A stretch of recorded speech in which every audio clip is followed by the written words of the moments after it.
একদিন ছুটি হবে, অনেক দূরে যাব নীল আকাশে। শিক্ষার্থীদের পাঠ সমাপনী উৎসব উপলক্ষে লোহাগড়ার লিডারশিপ স্কুল অ্যান্ড কলেজে অভিভাবক একীকরণ অনুষ্ঠিত হয়েছে। একদিন ছুটি হবে। বৃহস্পতিবার সকালে লোহাগড়া থানা সংলগ্ন হাসেম পার্কে প্রতিষ্ঠানটির হল রুমে এই উপলক্ষে আয়োজিত অনুষ্ঠানে প্রধান অতিথি ছিলেন অ্যালায়েন্স ইঞ্জিনিয়ারিং এর চেয়ারম্যান ইঞ্জিনিয়ার মোহাম্মদ জিল্লুর রহমান। যে পাঠ্য বইয়ের যে শিক্ষা ব্যবস্থা আছে ওটা যেন এগিয়ে থাকে এটাই মাথায় রাখতে হবে।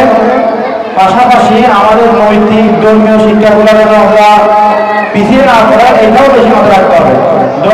কলেজের অধ্যক্ষ এবং প্রধান নির্বাহী পরিচালক মোহাম্মদ মহিউদ্দিনের সভাপতিত্বে বিশেষ অতিথি হিসেবে উপস্থিত ছিলেন ব্যবসায়ী ও সমাজসেবক শহীদুল ইসলাম। পরিবারের বাইরে যে একটি জগৎ আছে, একটি ক্ষেত্র আছে, সেটি শেখার একমাত্র অন্যতম উপায় হচ্ছে আমাদের শিক্ষা প্রতিষ্ঠান। অনেকে মনে করে বাচ্চাদেরকে 3 থেকে 5 বছরের বাচ্চাকে বাসায় পড়ালে মনে হয় ভালো হয়। না, 3 থেকে 5 বছরের বাচ্চাদের ব্রেন ডেভেলপমেন্ট করার জন্য সবচেয়ে উপযোগী সময়। এই সময় যদি আপনি মনে করেন আমার বাচ্চা বাইরের ছেলেদেরকে মিশতে দেব না, কারোর সাথে মিশবে না, তাহলে আপনি কি মনে করছেন এই পৃথিবীতে আপনি বাস করেন না? এরাই তো এই পৃথিবীর অংশ। তাহলে এই পৃথিবীর অংশ যদি এরা হয়ে থাকে, কেন আপনি আপনার ছেলেকে বাসায় রেখে দেবেন? কলেজের শিক্ষিকা হুরমাতুন্নেসা উর্মি ও আফিয়া আবেদিনের যৌথ সঞ্চালনায় অনুষ্ঠানের শিক্ষার্থীরা বিভিন্ন পরিবেশনা উপস্থাপন করেন।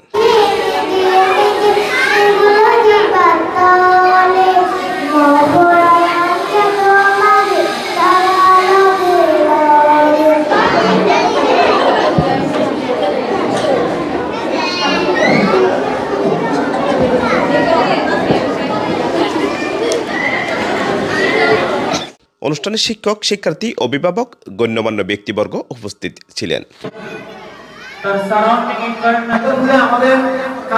শেষে কেক কেটে পাঠ সমাপনী উৎসব উদযাপন করেন। শিক্ষার্থীদের দেওয়া হয় শুভেচ্ছা উপহার। ধন্যবাদ সবাইকে।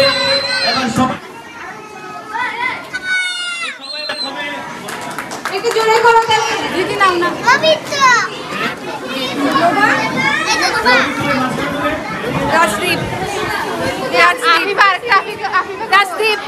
Desk content CBU online.